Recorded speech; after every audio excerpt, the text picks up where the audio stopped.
Hello, welcome.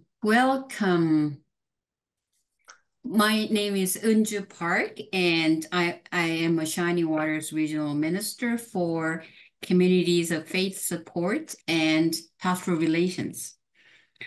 Tonight's webinar is presented by the Governance Task Group of Shining Waters Communities of Faith Commission. Todd McNeil, Carolyn Harding, and Amy Lee are the members, and myself and Kathleen are staff support to the group. I now invite Carolyn to open our session with a land acknowledgement and a prayer. Thank you, Anju. I'm coming to you tonight from the traditional lands of the Chippewa, Wendat, and Haudenosaunee on Treaty 18 land. This land was part of the Nottawasaga Treaty, was surrendered to the Crown in October of 1818. Up until that point, our Indigenous forefathers were great stewards of this land. They followed the principles of the grandfather's teachings of wisdom, honesty, truth, respect, humility, bravery, and love. I think they are principles that we all can live by and be good stewards of the land that we have taken from our Indigenous forefathers. The land was exchanged. There was 1,592 acres of land that was given to the Crown, surrendered to the Crown, in exchange for what seems a very measly sum now of $1,200 annually in perpetuity. No evidence that that has carried on, though, unfortunately. And I pledge that we will continue to look after this land following the principles and teachings of the grandfathers and carry on being good stewards of this land. And now I'd like to offer an opening prayer. Lord, we give you thanks for your loving presence in our lives. Help us to open our ears to receive these teachings, to understand these teachings, and give us the desire to do your will. Amen. Thank you, Carolyn. The anxiety felt by congregations is real, even before COVID, and often arises out of the reality that the average age is 60 plus, and the finances are running thin, and the energy is waning, and societal structure and culture has changed. And nothing is going to easily solve the challenges that we face.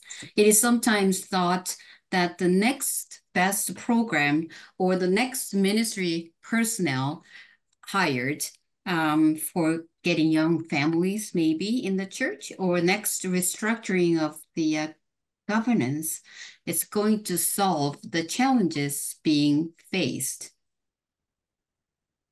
Maybe. What will help us, I believe, is that we need to have a look, an honest and deep look into who you are as a church and how you lead toward realizing your purpose and vision. An honest evaluation of your volunteer capacity, financial capacity, and energy for the work of the journey of ministry, and an understanding of your geographic context. People involved in your church have been faithfully living out their faith, as have the generations before.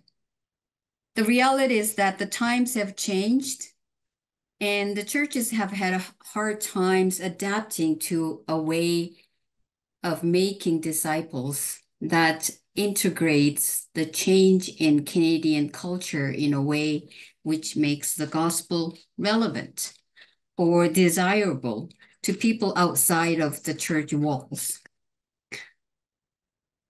The hurdles faced cannot and should not be defined with terms like success or failure.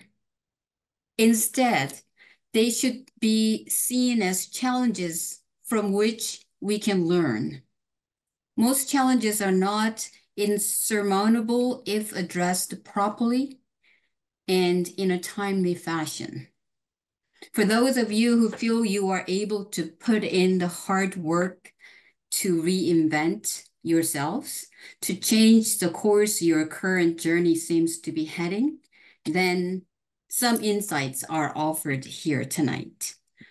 The first step is to know who you are as a community of faith.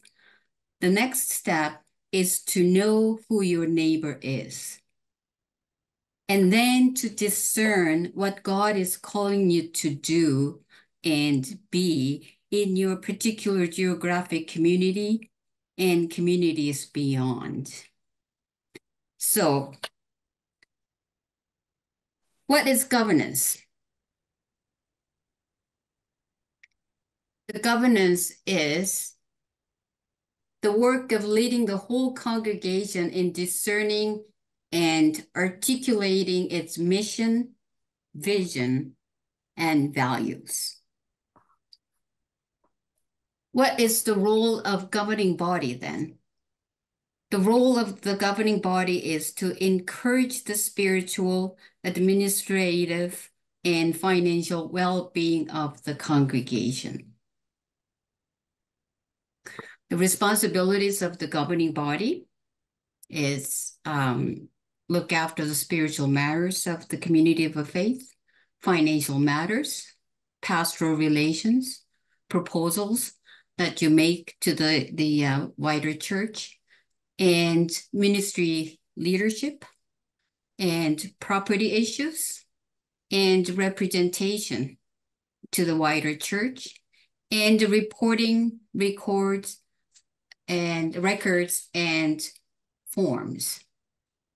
And by the way, all of this are in the manual. I'm not inventing any of this, but it is in the manual if you want to look at the whole manual yourself. Let's look at the structure of the governing body there that are commonly used in the United Church of Canada.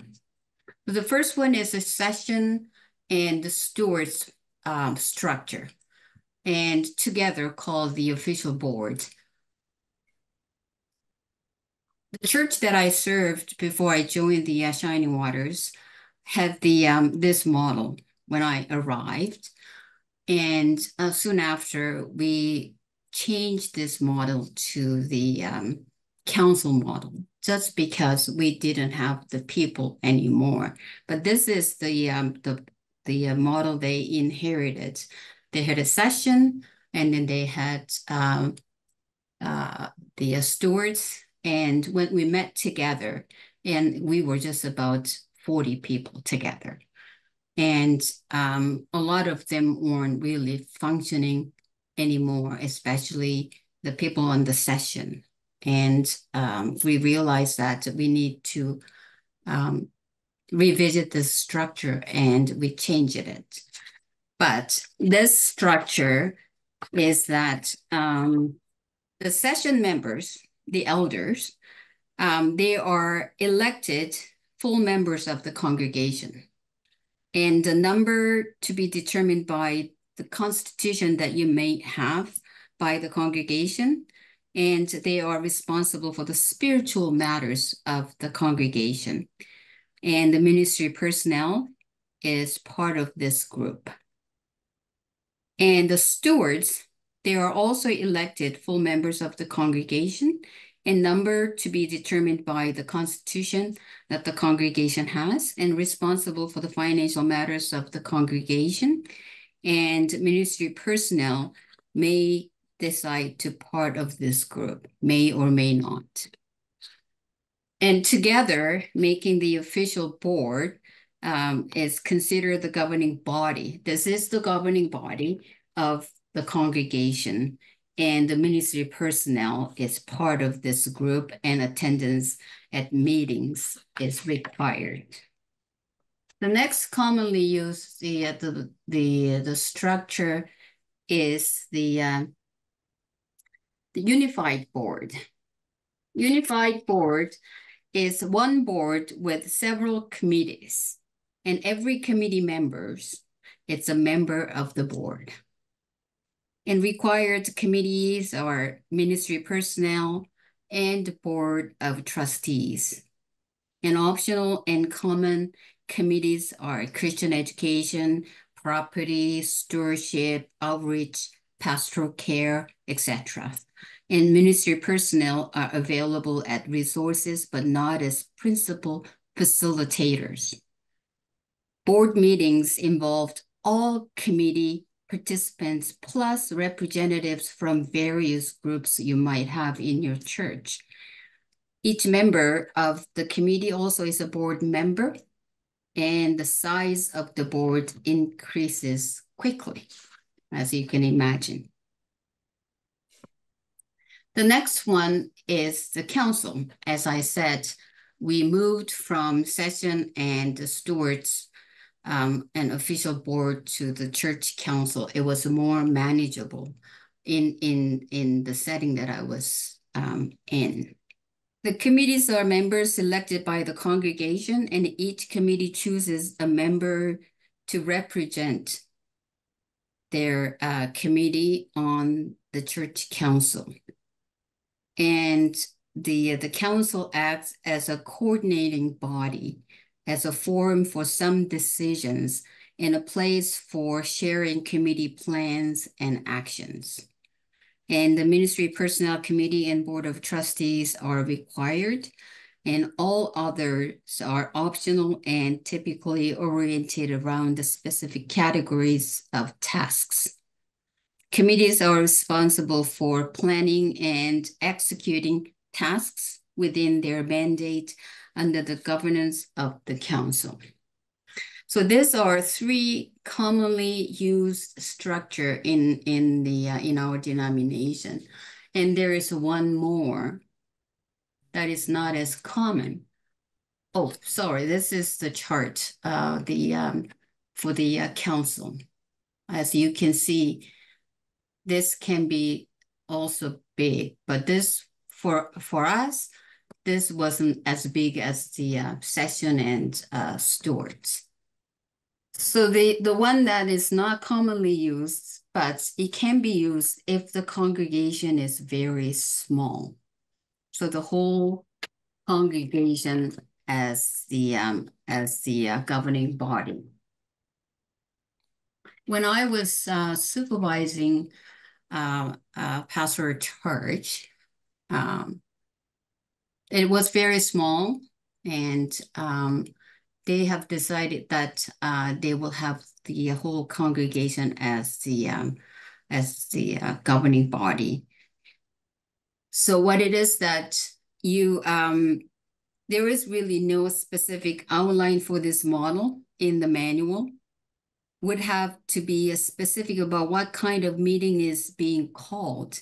So what happened was the one that I supervised was that they had a executive.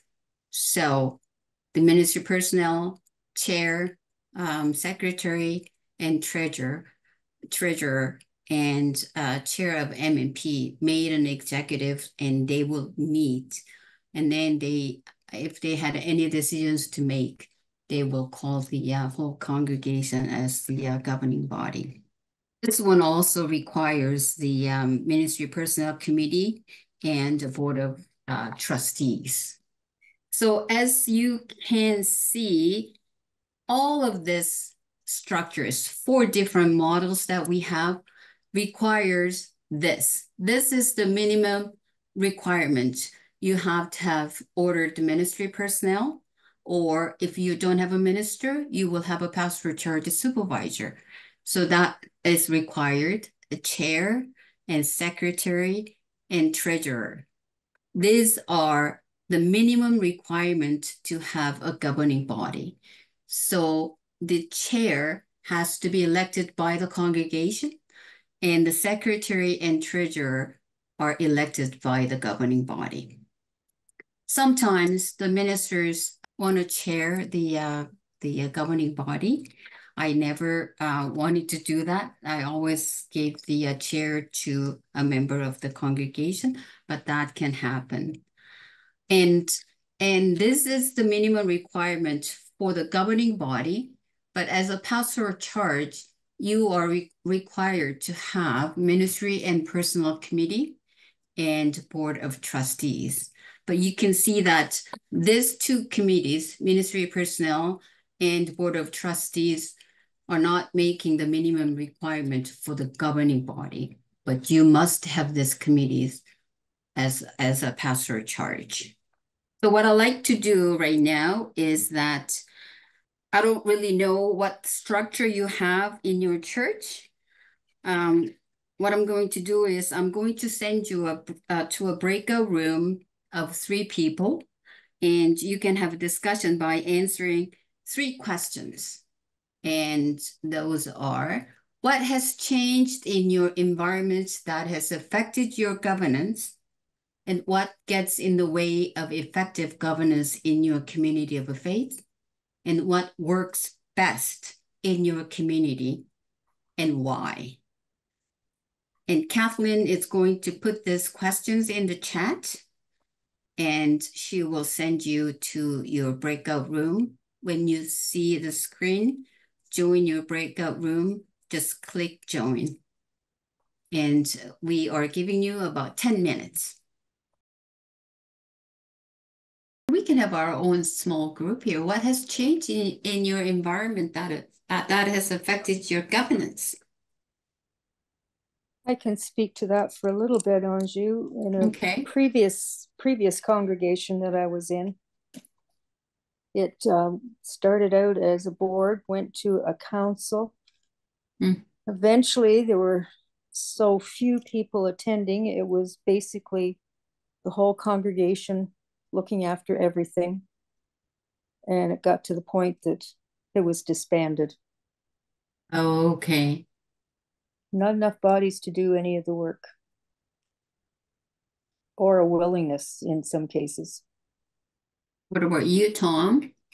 For us, so it used to be that all of the techie stuff, which was really just internet and computers, got handled by the finance committee. But then we got this new minister who had this idea of live streaming in the pandemic and retrofitting the sanctuary with cameras, and we did it all with a volunteer tech team.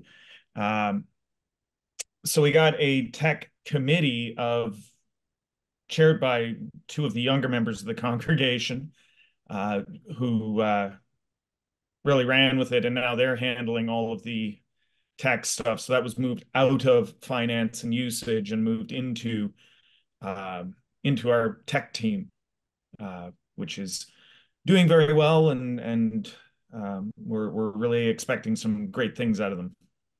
Good. So what gets in the way of effective governance in your community of faith? Strong personalities. Mm-hmm. Some people just like to take over.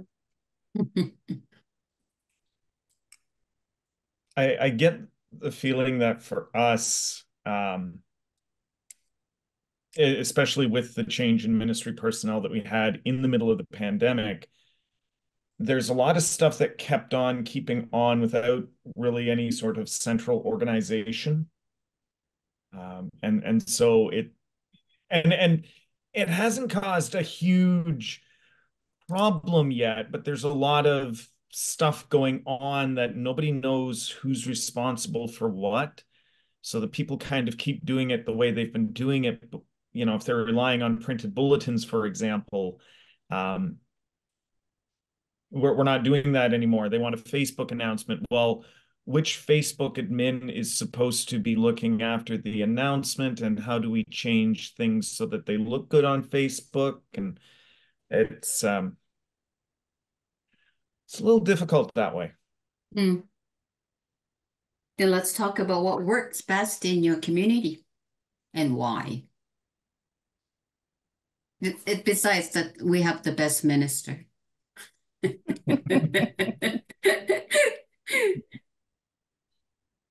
Well, the congregation I am part of now, speaking as a lay member, not speaking for any ministry personnel, but speaking as a lay member, we have a very cohesive, in my opinion, very cohesive, collaborative council, works well together.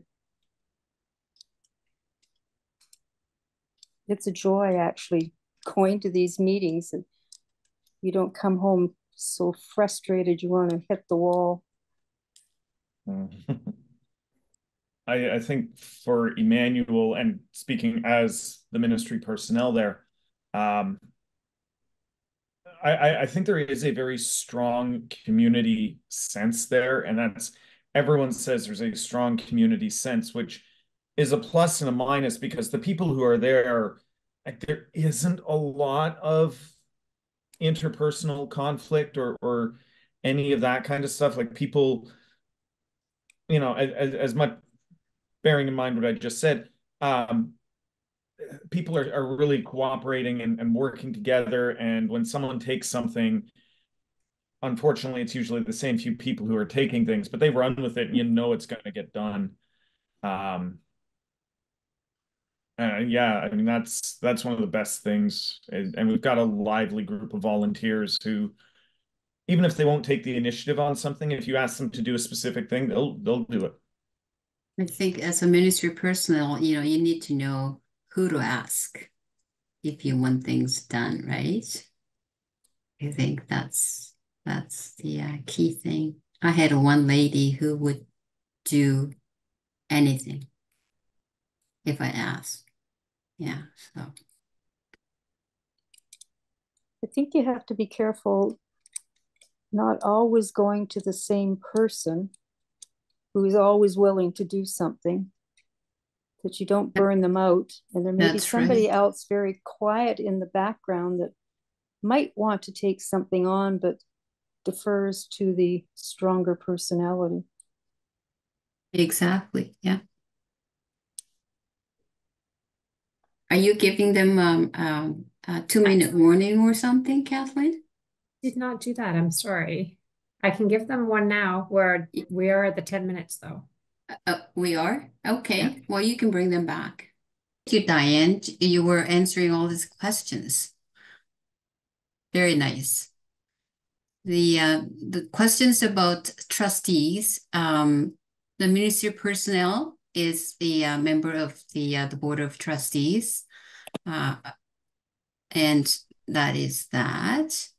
And as I said, minimum requirement for the governing body doesn't include trustees, but if your governing body wants the trustees representation on your governing body, you can include that, but that's the minimum requirement.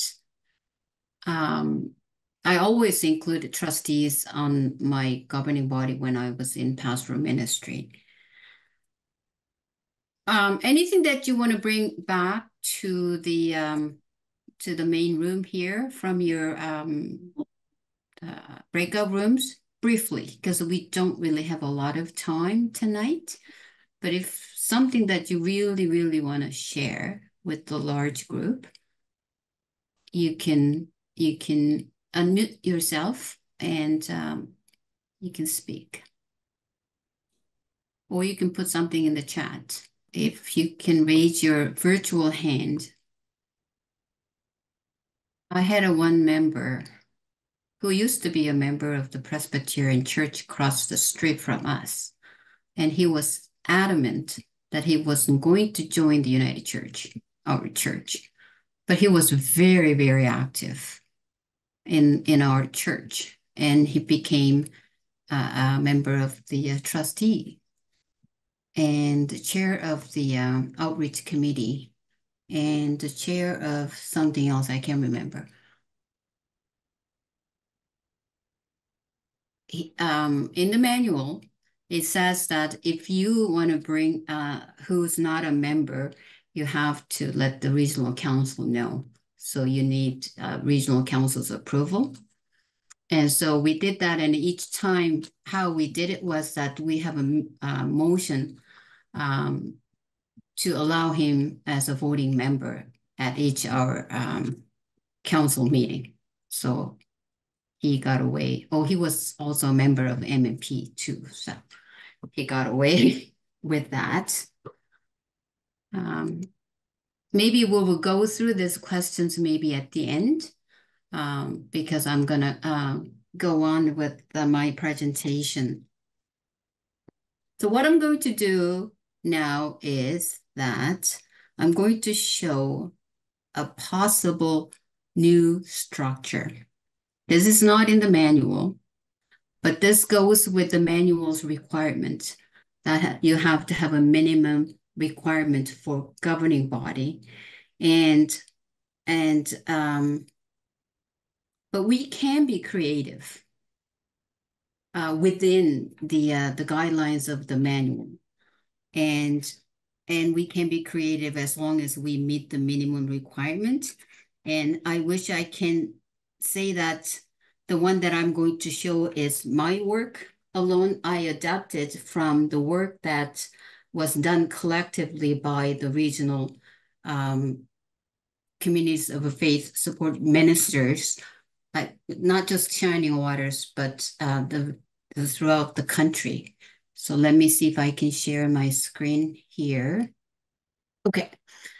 So what gets in the way of effective governance before I move on with the new possible model that we can use? It's the lack of clarity of purpose or aim and vision of a community of faith. You have inherited structure that no longer works, burning out volunteers. Lack of clarity of the structure. You may have this structure, but you really don't know how this structure works. And lack of clarity of roles. One person wearing too many hats, perhaps, or the people who are wearing hats don't know what hats they're wearing. So there's no clarity of the roles. And poor communication. So you don't really know what right hand is doing when the left hand is doing something. And self-interest or interested in a representative group. So you're representing a worship committee, for example, and all you are interested in doing at the level of the governing body is for worship committee. Lack of onboarding of governing body members and chairs of committees. So you have new people, but they have no clue how they work on the governing body. Lack of understanding of the community context and bad behaviors. And three most toxic behaviors are tolerated and even rewarded in the church setting are shaming, blaming, and intimidation. And you have poor leadership. I'm not talking about ministry personnel's leadership here, but the lay leadership, as well as the ministry personnel leadership. And lack of willing and qualified volunteers. And there's no succession planning. So all of certain and some people could no longer serve on the governing body, and you just are left with no succession plan. And what makes effective governance? Because we do have some good governance. Clear understanding of purpose and vision of a community of faith, and motivation to succeed the mission of Christ, not our personal agenda. Clarity on structure and roles. And you have the right size governing body. And here size matters. and selecting right people for the right job. Capitalize on the gifts and strength people bring. And you trained and equip volunteers that you have. And accountability. And short-term commitment. And task-oriented volunteers. And you have good communication. So this is the possible new model. As you can see, this is the whole circle. The whole circle is a community of faith, and you have a governing body, and governing body is between 6 to 8 people.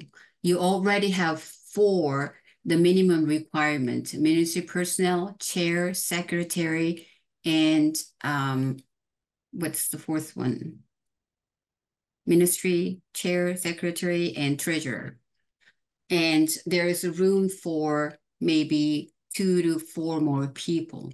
And this governing body is the body that that oversees the mission of the church.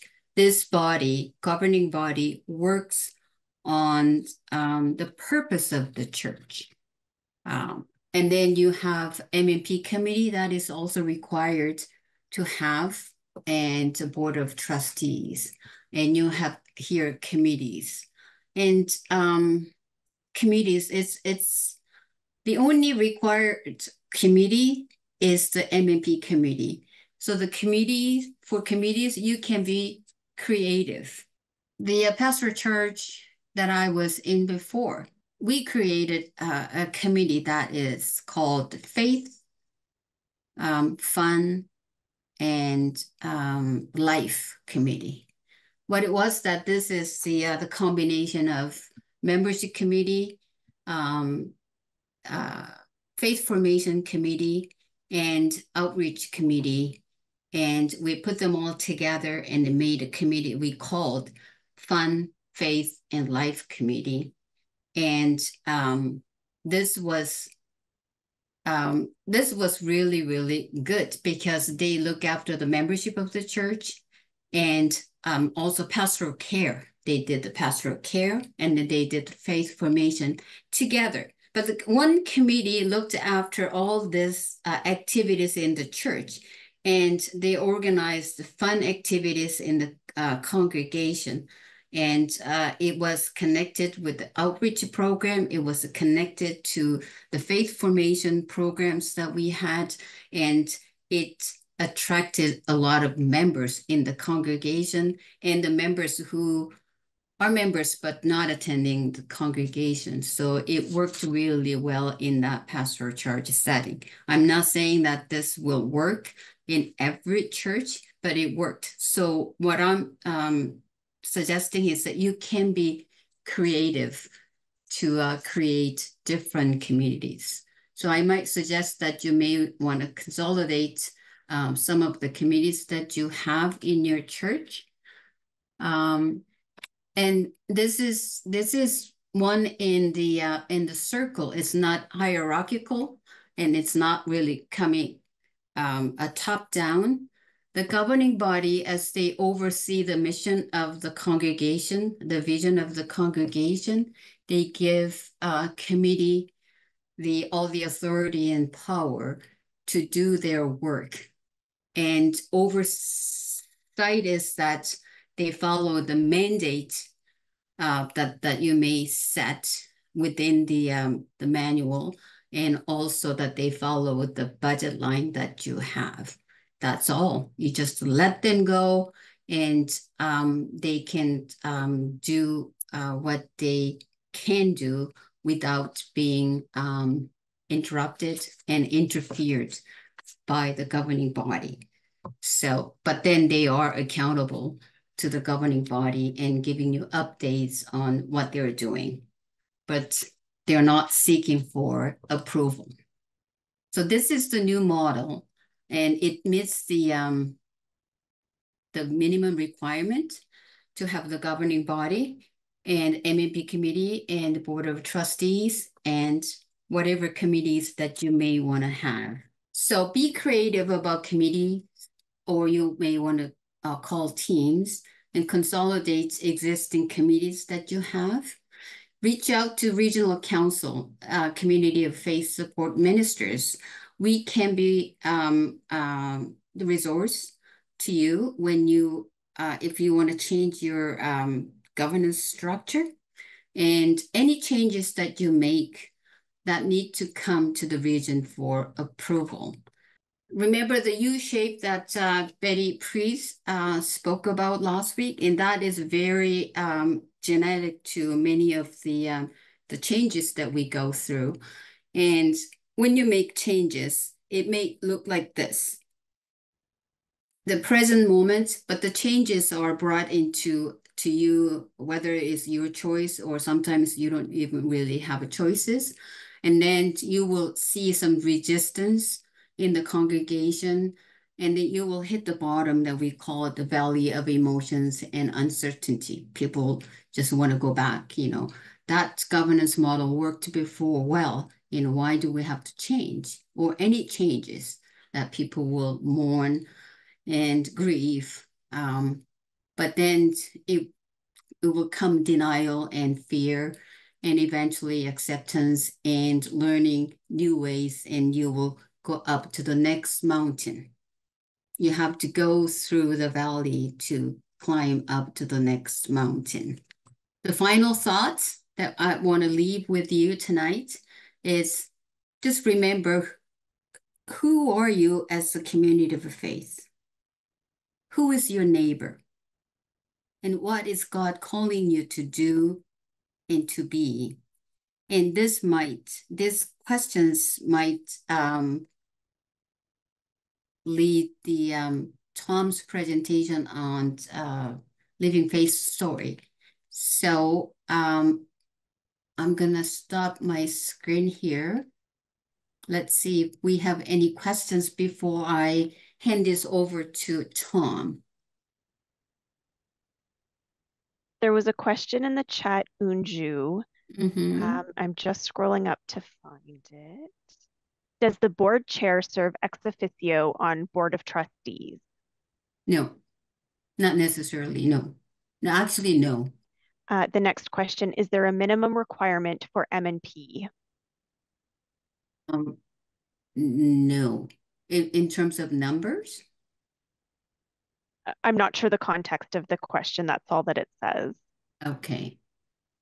I think minimum is 3 people. M&P. Yeah, so I might ask Cheryl, if the intention of your question wasn't a minimum number, if you meant something else by minimum, could you raise your virtual hand and add some clarification to what your intention was? Another question in the chat. I'm a trustee. I can serve on M&P. I was told that I could not.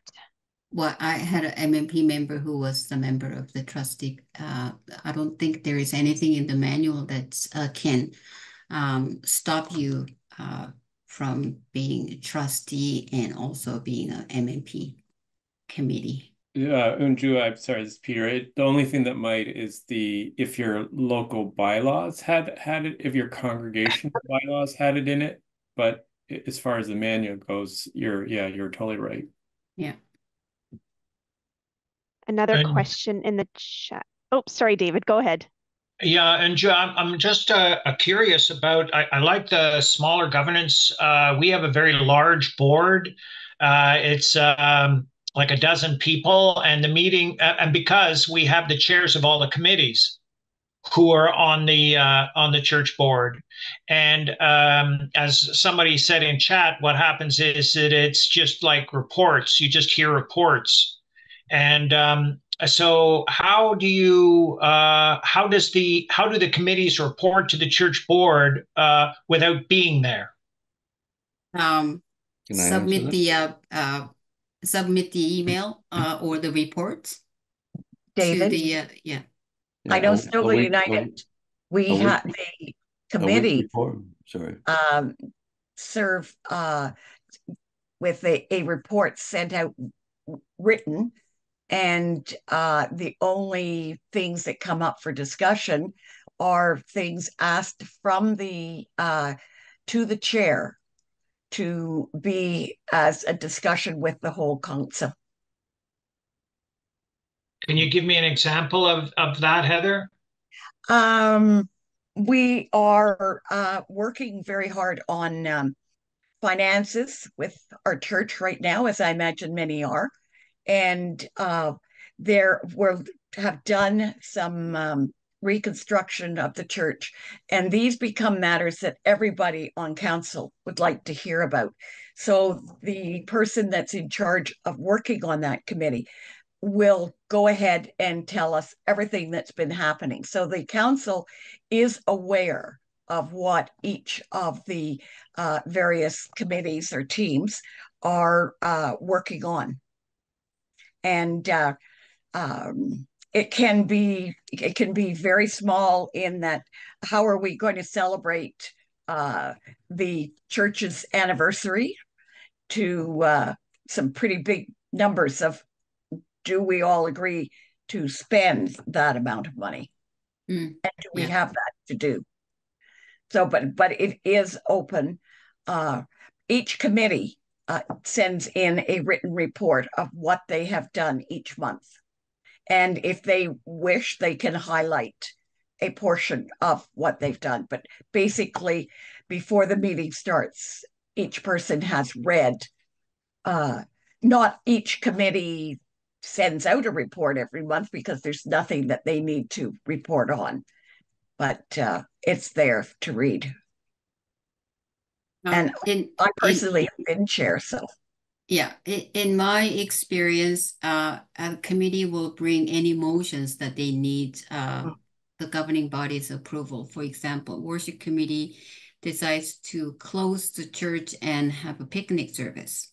And they will bring it to the governing body and make it as annual. So the next following years, they didn't even have to bring it. So, and things like that. Yeah. Any more questions, Diane? Yeah, there are. If we use Model 4 for governance, do we need to notify the regional council? Yes. The answer is yes. My big question is, all those slides that you have shown us in the last hour, are they going to be available? Because that is hours of looking and thinking about and doing. You can't just look at those for 2 or 3 seconds, have you read them, and then they're gone. Yeah, yes, they will be available. And also this session, the whole thing is being recorded, and this will be on our website.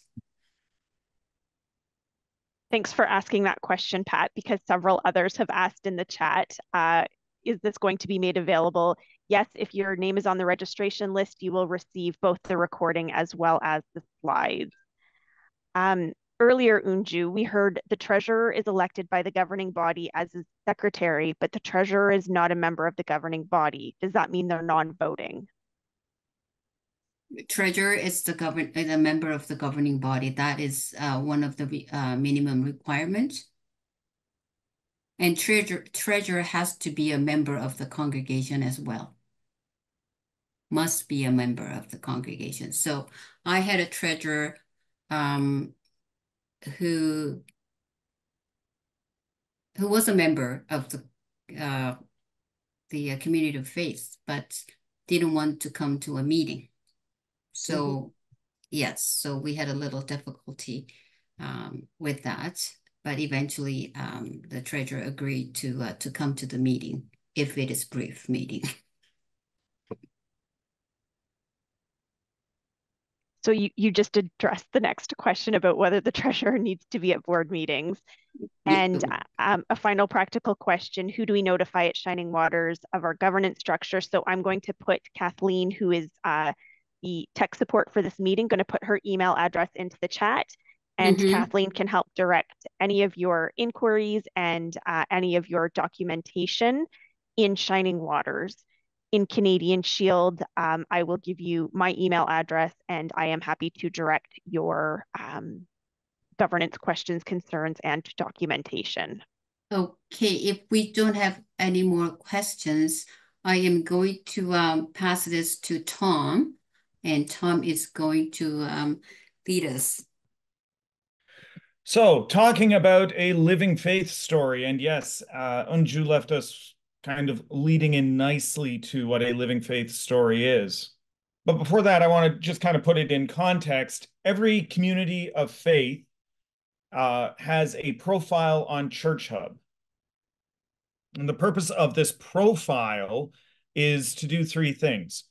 First off, to articulate the community's witness to the gospel, because we exist to witness to that gospel. And this witness is not a passive witness. It's not that we're just reporting on it and pointing it out, but when we see it, we actively chase after it, just like the apostles who followed Jesus chased after that gospel, and they were able to affect lives and change the world through their actions. It also articulates the ministry needs of the community of faith. In our Song of Faith, we recognize that we are communities of broken yet hopeful people. Everyone in the community of faith, we are simultaneously members, but also clients of that community, of that faith, of that expression of faith there. So there are ministry needs within the community of faith, and the profile helps to articulate that. And to kind of round that out, it also summarizes the community's resources and the wider neighborhood context where they are and what they see as important. This profile includes a few key parts. Number one, financials. It's good to be realistic about what you have. Now, the financials, it doesn't have to be a line-by-line report, perhaps a bit more detailed than just income, revenue, assets, liabilities, and equity, which I'm sure all the treasurers understand. But give an idea of what you have available for the mission and how you support the mission of the community. The local demographics, and I'll just give a shout out to Colin Lau, who is the regional growth animator for both Shining Waters and Canadian Shield. If you want to know the demographics, he has a great way of getting that for you. Who's living in your area, all sorts of really great information. So reach out to him if you're interested in the demographics in your area. If you are an SME site, supervised ministry education site, your learning site requirements are part of your profile. Position descriptions, again, very brief, but for not only your paid staff, so your minister, your office admin, music director if you have one, but also for an idea of unpaid leadership as well, chairs of committees. And again, these are really brief things.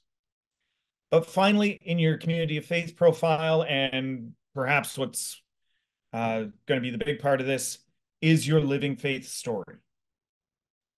If the governance says how you do things, the living faith story is going to say what you do. So a living faith story, there's 3 words in it, and that's kind of 3 things that guides what is in a living faith story. First off, it's a story. It paints pictures, and it kind of has that narrative development, that there's something you're there to do. Now, this might be that you want to solve wealth inequality in your neighborhood. God bless you. Or it might be that you want to be a place where people can come to when they need spiritual help, when they need just a community to gather around them in times of distress.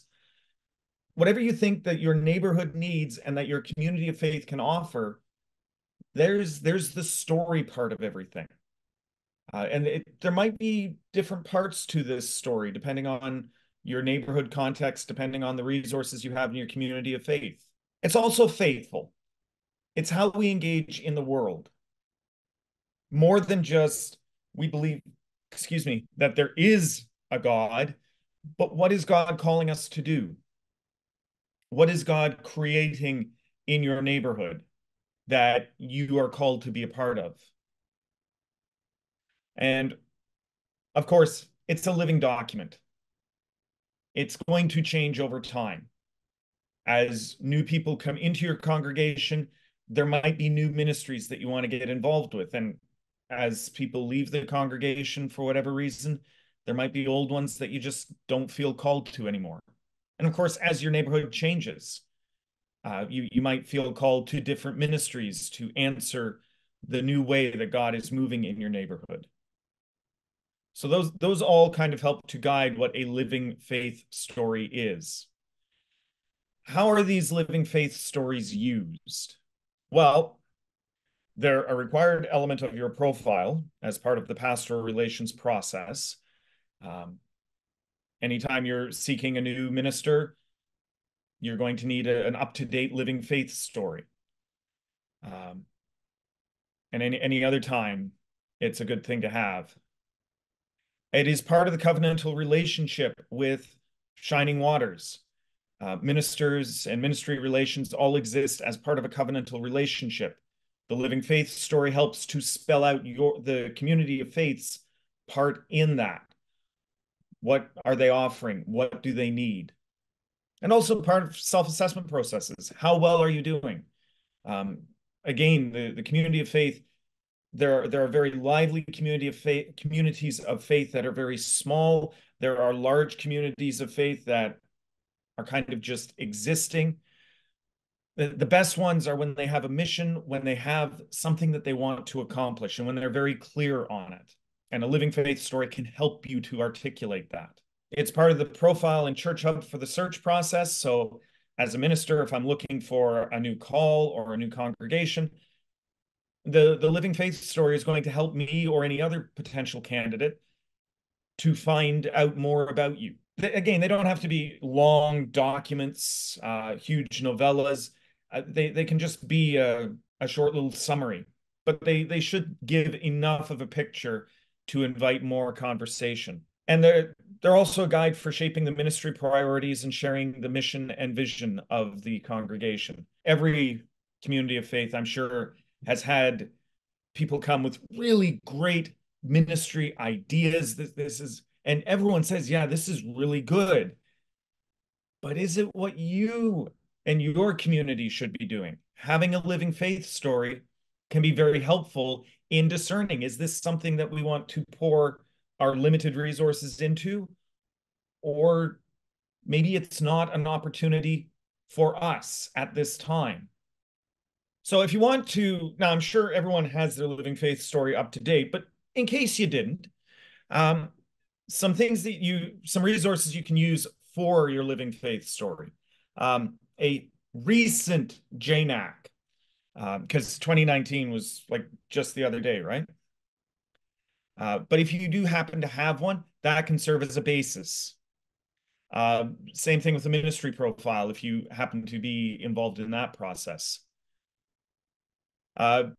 EDGE conducts visioning exercises, and they can be very, very helpful in coming up with a living faith story. If you happen to engage in a narrative budget, most congregations, in fact, all congregations should have the numerical budget, the one that's broken down by line item, but there are also narrative budgets. And if your community of faith isn't familiar with that, there are some resources on the United Church website to that end. But basically, rather than just saying we spend X amount on worship, what does that X amount do? What does that look like? That can be really helpful in coming up with a living faith story and what your mission and ministry is in your area. And any sort of existing vision or long-range planning document is also very helpful in articulating and identifying what are those important parts in your living faith story. Now, there are some sample sections rather than writing a huge, long document. You can write shorter sections. And as with Unju's presentation, these slides are going to be available to any participant. So don't worry if you're not able to write everything down. But broadly, there are two sections of missional and support. And the missional sections include things like community outreach. And here I'm talking about identifying what the needs of your neighbors are and how your neighbors might identify your community of faith. What do they think about it? How do they describe it? And also, how do you invite your neighbors to your community of faith's events? It's not about getting more people in the pews, like we want to have the most people in the pews, but it is about sharing that we as the United Church in general, and your community of faith in particular, has something that's really energizing. It's drawing people. How do you share that with people who maybe don't know what that draw is? This would all be part of your community outreach. Worship. What kind of worship opportunities do you offer? Presumably there's a Sunday morning, but do you do a midweek service? Do you do a once a month kind of different service? What about special holidays like Ash Wednesday, Maundy, Thursday? Anything for those? What style of worship do you have at your community of faith? What style of music do you use? Do you always follow the lectionary, or do you do something completely different? And of course, post-COVID, how do you use technology in your worship? These are all things that are really good to know about how you express that worship. Another section in your living faith story might be the pastoral care and fellowship. How does your congregation love and support one another? How do people receive pastoral care? Do you have a lay team that helps with it? Is it only the minister? If you have team ministry, are both ministers splitting it equally, or is one dedicated to pastoral care? And also, what sort of fellowship opportunities exist? Do you have an after-church tea time? Do you have midweek tea times? Do you have a regular meeting of a men's group or UCW? Also part of the mission, faith formation and Christian education. What opportunities for faith formation exist? This can be book studies. It could be inviting speakers in to speak about various topics. What's your Sunday school like? Is it vibrant? Is it someone helps the couple of kids who sometimes show up because grandma's there? What's your Sunday school look like? And what opportunities are there for lay people to lead, not just in Sunday morning worship, but how do you do that succession planning? How do you invite new people to move from full member to active volunteer? And finally, social justice, because we're the United Church, we're the Church of Social Justice. What kinds of issues are really important to members of your congregation? Do you use any of the social justice resources from General Council? Are there any sort of networks that you participate in? Not just United Church networks, but other networks, ecumenical networks, shared ministries with other places that your congregation is involved in. All of that is part of the mission of your congregation. And of course, the mission can't exist without the support. So what sort of administration supports exist? How do you use technology to support ministry? Do you have a website? Do you have Facebook? All of these things are part of the support. And how are those things administered? The denominational and community involvement. How does your community participate in the life of the denomination or the regional council? Is there a cluster that you're a part of? And what does that look like? Do you partner with any local organizations? For example, here in Brampton, we have Regeneration Brampton. I know in Toronto, there's a number of other organizations whose names are all escaping me because I've lived in Brampton for too long. But do you partner with any other organizations outside of the United Church? And how important are minister and ministry connections with outside leaders? Does your minister or ministry team regularly participate in outside ventures? And finally, congregational leadership is definitely part of the support. How is the leadership divided between the ministry personnel and the lay leaders? How are decisions made about things like expenditures or programming? These are all part of the living faith story and help us to understand what the community of faith is all about. Because every community of faith is as unique as every member is. And while we all share a common faith in God and in God's providence and in Jesus Christ, the way that that looks for every community of faith is going to be different. And that's a good thing.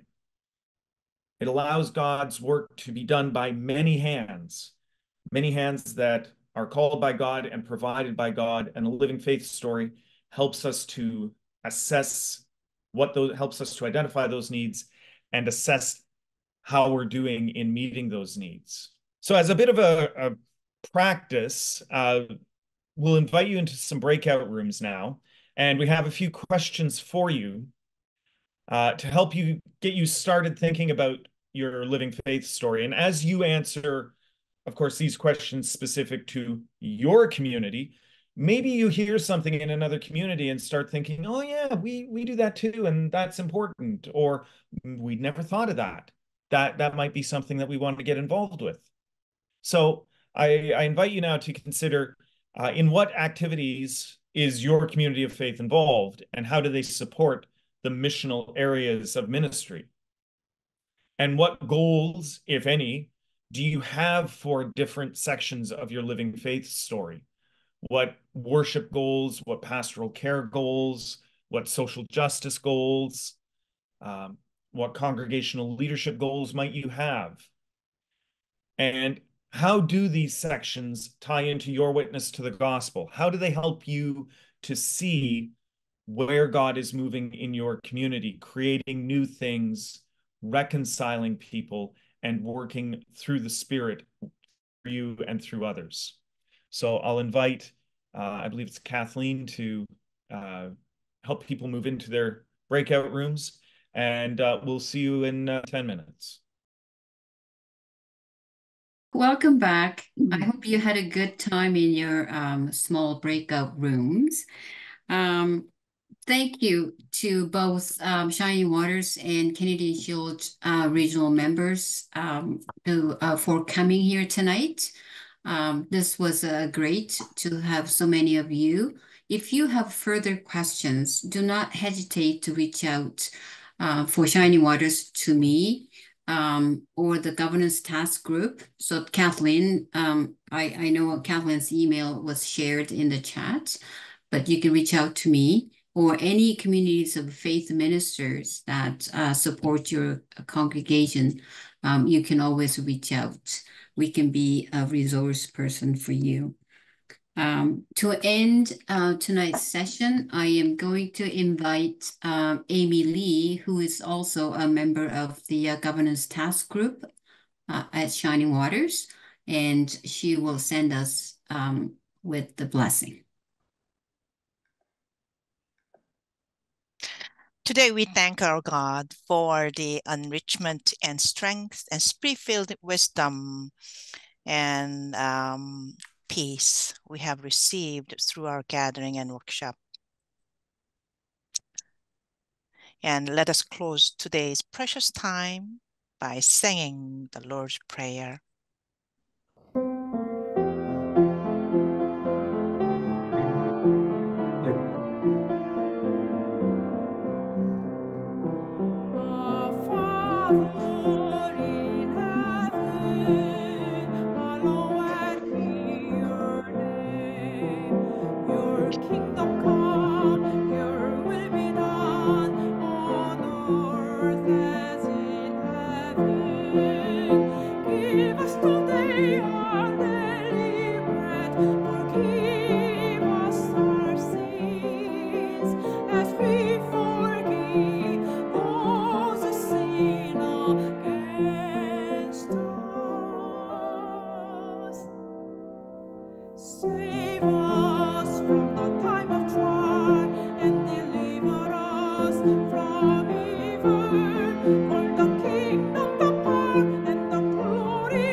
Thank you for your presence and blessings to all. Thank you. Thank you. Thank you, Amy. And thank you all.